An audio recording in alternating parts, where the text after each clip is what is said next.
पन्नगे च सुरेन्द्रे च कौशिके पाद संस्पृशि निर्विशेष मनस्काय श्री वीरस्वामिने नमः। आर्हत वाङ्मय में कहा गया है, अठ सुहुमा इं पेहा ए जा इं जानित्तु संजये दया हिगारी भूएसु आस चित्त सए हिवा। आदमी जीवन जीता है। जीवन जीना एक सामान्य बात है, क्योंकि जीवन तो कीड़ा भी जीता है, मच्छर मक्खी भी जीते हैं, स्थावर काय के जीव वनस्पति काय आदि भी जीते हैं। तो जीवन जीना कौन सी बड़ी बात हो गई, सामान्य बात है। तो प्रश्न है, बड़ी बात क्या हो सकती है? वह कौन सी बात, कौन सी चीज है जो कुछ वैशिष्ट्य को प्रदान करे? बड़ी बात अनेक रूपों में हो सकती है कि आदमी कैसा जीवन जी रहा है। सद्गुण संपन्न जीवन जीता है तो कुछ विशेष बात हो सकती है। सज्जन आदमी का चरित्र कैसा होना चाहिए? सिंदूर प्रकर में बताया गया है, न ब्रूते पर दूषणम पर गुणम वक्त्यल्पमप्यन्वहम् संतोषं वहते परर्धिषु पराबाधासु धत्तेषु च स्वश्लाघां न करोति नोज्झति नयम् नौचित्यमुल्लङ्घयत्युक्तोऽप्यप्रियमक्षमां न रचयत्येतच्चरित्रं सताम्। कि सज्जन लोग हैं, उनका चरित्र ऐसा होना चाहिए। पहली बात बताई, न ब्रूते पर दूषणम। सज्जन आदमी पर निंदा नहीं करता है, बस दूसरों के दोष बिखेरो, फैलाओ, उसको बदनाम करो। सज्जन आदमी का यह काम नहीं होता। तो दूसरों के दोषों की बातें, वो भी बेमतलब की, नहीं करनी चाहिए। इस संदर्भ में वाणी का संयम रखना चाहिए। अब दूसरों के दोष हैं, मान लो दोष हैं, तो हमने जने जने को बता दिए, तो कौन सा बड़ा काम किया हमने? बताने का हमारा उद्देश्य क्या है, प्रयोजन क्या है? कि उसको बदनाम करूं? तो अरे बदनाम करना कौन सा बड़ा काम हो गया? किसी को सुनाम करो तो बताओ, बदनाम करना कौन सा? दूसरी बात है कि जो बातें तुमने सुनी है, हो सकता है वे सही बातें हैं, और हो सकता है उनमें थोड़ा अंतर भी हो, पूरी बात का हमें पता भी नहीं। कई बार बात में बात मिलती जाती है, वो थोड़ी थोड़ी मिलते मिलते वो कुछ बात जो नहीं है वो बात भी हो सकती है। तो दोष बताने भी हैं तो फिर अच्छी तहकीकात करो, यानी हर किसी को तो क्यों बताओ, उचित जगह पर बताना है तो पक्की बात हो तो उस रूप में रखो, वरना को भी पक्की बात तो पता नहीं, ऐसा थोड़ा सुना है, वो उचित जगह बताना हो तो। बात कैसे यथार्थ हो सकती है, होते होते एक बार की बात है, एक गांव में एक कोई आदमी जा रहा था, दूसरा उसका मित्र रास्ते में मिल गया, तो दोनों ही जल्दबाजी में चल रहे थे, वो इधर जा रहा था, वो उधर जा रहा था, थोड़ा सा मिलना हुआ तो एक बोला रे बहुत बुरा हुआ, शंखेश्वर दास चला गया, शंखेश्वर दास चला गया, वो तो कह के आगे बढ़ गया। अब जिसने सुना कि शंखेश्वर दास चला गया, ओहो कोई महात्मा जी होंगे शंखेश्वर दास जी, कोई उनका देहावसान हो गया होगा, तो बहुत बुरी बात है, महात्मा चले गए। अब वो आगे गांव में गया, जो भी उसके सगे संबंधी साथी मिले, साहब बहुत बुरी बात हुई है, शंखेश्वर दास जी महाराज तो चले गए, अच्छे महात्मा बेचारे चले गए हैं। अब कईयों को बताओ, उन लोगों ने फिर अपने संबंधियों को बताया भी कि शंखेश्वर दास जी महाराज चले गए हैं, भी सब अपने भद्र हो जाओ, सब बाल बाल मुंडन कराओ, शंखेश्वर दास जी महाराज चले गए। तो कई युवकों ने मुंडन करा लिया भी कि उनके शोक में शंखेश्वर दास जी महाराज चले गए। जो बात काफी फैल गई, इतने में मीडिया वाले लोग भी क्या बात है, कौन से महाराज का हो गया, हम अखबार में देंगे तो हमें पूरी जानकारी चाहिए। तो वे एक आदमी से कहा भी ये क्यों किया कि भी शंखेश्वर दास जी महाराज चले गए, इसलिए मैं भद्र हो गया, मुंडन करा लिया। कहा मुझे पूरी रिपोर्ट दो, मैं कल अखबार में छाप दूं, वो कब साधु बने, कब क्या हुआ, मुझे उनके परिचय पूरा दे दो। तो कभी परिचय तो मुझे पता नहीं है, इतना मैंने सुना था कि शंखेश्वर दास जी महाराज चले गए, तो हमने कई युवकों ने मुंडन करा लिया। कभी आपको किसने कहा? भी हमारा वो एक साथी था, उसने कहा उसको बुलाओ, उनसे बात कर ले। उनको बुलाया था, बताओ सा उनका हमें परिचय दो, शंखेश्वर दास जी महाराज का क्या क्या उनका कर्तृत्व है, क्या काम किए, कब साधु बने, किस संप्रदाय के वे थे। कैसा ये तो जानकारी मेरे पास नहीं है, ये आपको किसने कहा? साहब वो मेरा एक साथी, वो उस गांव का, वो रास्ते में मिला था, उसने जल्दी में जाते जाते कहा भी शंखेश्वर दास चला गया, बहुत बुरा हो गया। तो फिर सोचा भी कोई बाबा जी होंगे, वो इनके गांव में चले गए होंगे, तो मैंने इनको भी बता दिया। कहा भी उसको बुलाओ जिसने तुमको कहा था। उसको उस गांव से सूचना दे के बुलाया कि भैया मुझे वो अखबार वाले बोले हमें पूरी रिपोर्ट दो शंखेश्वर दास जी महाराज के बारे में, तुम तो जानते ही होगे ना, उनका जन्म कब का है, साधु कब बने, पूरी जानकारी दो, मैं नोट कर लूँ, अखबार में छापना है। तब वह बोला जी कौन से शंखेश्वर दास जी महाराज के, ये इतने लोग कह रहे हैं ना कि वो देहावसान हो गया, और इन लोगों ने तो मुंडन करा लिया और भद्र हो गए। अरे साधु नहीं थे शंखेश्वर, तो कौन थे, तो हमें जानकारी तो दो ना। अरे शंखेश्वर दास तो मेरे गधे का नाम था, वो आज सवेरे उसका हो गया देहावसान। मैंने इसको ऐसे ही कहा भी शंखेश्वर दास तो गया, तो वो मेरे गधे का नाम है, कोई साधु नहीं है कोई। अब देखिए बात कैसे बढ़ गई, उसने तो अपने गधे के लिए कहा शंखेश्वर दास चला गया, उस आदमी ने बात में थोड़ा मिला दिया कि बाबा जी शंखेश्वर दास जी चले गए। हालांकि भावना बुरी नहीं होगी, पर वो पूरी जानकारी के बिना अखबार वाले ने कहा रे फालतू मुझे इतना परिश्रम करना पड़ा, और काम करता मैं तो। अब यूँ पूरी बात का पता न होने से कई बार थोड़ी अयथार्थता आ सकती है। तो दूसरे के दोष बताएं, हमें जानकारी तो पुख्ता है ना, तब तो फिर भी सा पुख्ता जानकारी है। अब आधी अधूरी सुनी सुनाई बात और 5 आदमी में कर दी, अब कितना दूध है कितना पानी है।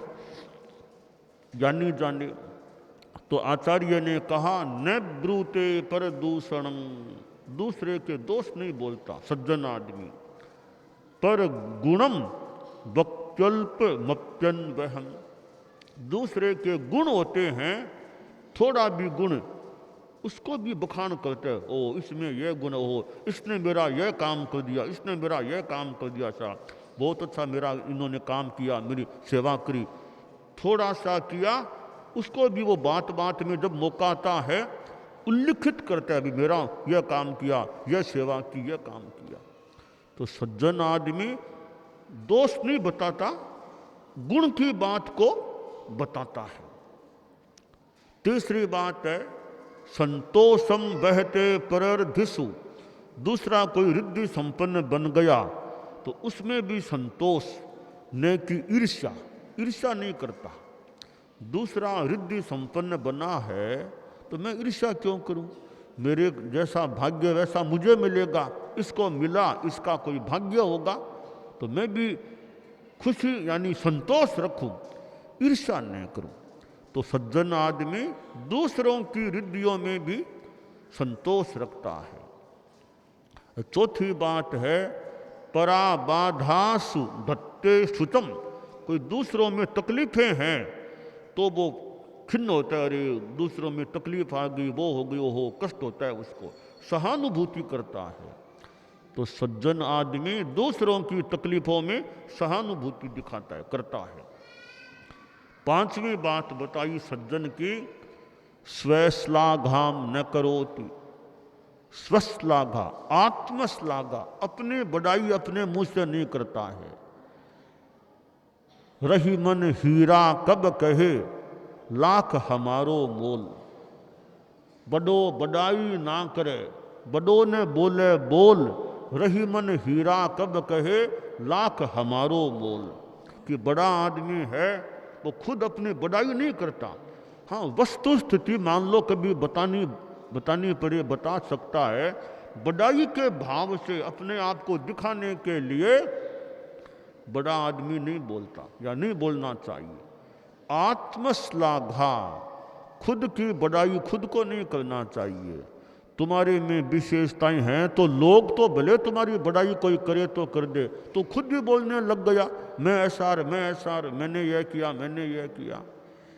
तो आत्मश्लाघा सज्जन आदमी है वह आत्मश्लाघा, खुद की बड़ाई खुद के मुंह से नहीं करता। और नोद्धति नयम, नीति के रास्ते को नहीं छोड़ता। जो नीति नैतिकता नीति है नय है उसको नहीं छोड़ता। नौचित्य मुल्लंघयति, औचित्य है न्याय है उसका उल्लंघन नहीं करता, जो उचित है वो करता है। आठवीं बात है उक्तोप्यप्रिय मक्षमाम न रचयति, कोई अप्रिय बात भी कह दे तो वो असहिष्णु नहीं बनता, धीरता को नहीं छोड़ता, आग बबूला नहीं होता, गुस्से में नहीं बोलता, कुछ कड़ा भी कह दिया कोई बात नहीं, शांति रखता है, असहिष्णुता नहीं करता। तो सज्जन आदमी के चरित्र के 8 ये तत्व कह दें बातें हैं कि पहली बात तो है दूसरों की निंदा नहीं करता। दूसरी बात है दूसरों का थोड़ा गुण भी है उसका भी उल्लेख कर देता है। और तीसरी बात है कि दूसरों की रिद्धियों में संतोष का अनुभव करता है, ईर्ष्या नहीं करता। चौथा गुण है सज्जन का, दूसरों की तकलीफों को देख करके वो खुद शोक करता भी, दूसरों में तकलीफ है सहानुभूति करता है। पांचवी बात है आत्मश्लाघा, खुद की बड़ाई खुद के मुंह से नहीं करता। और छठी बात है नय, नीति को नहीं छोड़ता। सातवीं बात है औचित्य का उल्लंघन नहीं करता।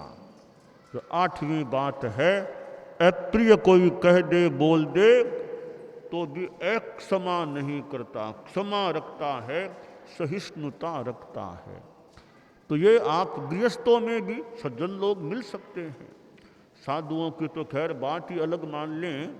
आप लोग जो गृहस्थ हैं उनमें भी कई बहुत भले आदमी, अच्छे आदमी, बड़े मतलब जीवन जिनका अच्छा है। बड़ा आदमी एक तो कद से बड़ा हो, कोई कद से बड़ा, कोई पद से बड़ा। अब प्रश्न है व्यवहार विचार से कितना बड़ा है आदमी। तो कद से लंबा होना तो ठीक है, शरीर जैसा मिला वैसा मिल गया। पद भी मिलता है तो सामान्यतया तो संभावना है बिना कोई विशेषता हुए पद कोई देता नहीं, पद मिलता नहीं, कुछ न कुछ है तब पद दिया गया होगा। फिर भी मान लें कि वो जल्दबाजी में पद दे दिया, इतनी योग्यता नहीं थी। तो कद से बड़ा और पद से बड़ा ये दो बातें हैं। तो जीवन के व्यवहार से बड़ा, विचार से बड़ा हो आदमी, यह खास बात है। समणियाँ भी बैठी हैं तो यह एक श्लोक ऐसा है कि व्यवहार कौशल प्रशिक्षण।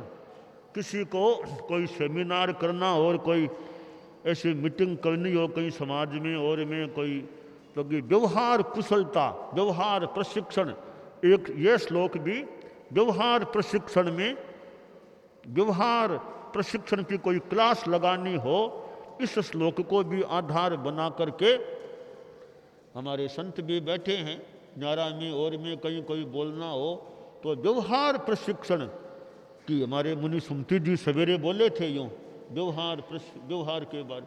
तो व्यवहार प्रशिक्षण के लिए यह एक श्लोक है जो मतलब आधार, ऐसा एक ग्रंथ का श्लोक है कि व्यवहार सज्जन आदमी का कैसा हो कि ऐसा, यानी श्लोक में ये बातें बताई गई है। एक सामान्य जो सज्जन, और ऊंची बातें भी हो सकती है, एक सामान्य जो गृहस्थ हो उसके लिए ये 8 बातें एक सज्जनता के चरित्र की है कि जीवन में सज्जनता रहे।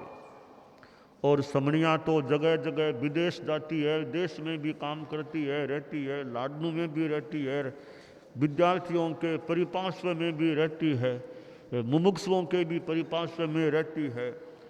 तो व्यवहार कौशल योगक्षेम वर्ष पहले मनाया गया था, तब एक विषय भी था यह व्यवहार के बारे में। तो ये व्यवहार कौशल कह दें, व्यवहार प्रशिक्षण कह दें, व्यवहार कौशल का प्रशिक्षण कह दें, तो उसके लिए ये एक श्लोक जो है सिंदूर प्रकर का, वो संक्षेप में कि ऐसा जीवन चरित्र हो तो वह सज्जन आदमी कहलाने का अधिकारी हो सकता है। और भी इसके बाद और ऊंची बातें भी हो सकती है।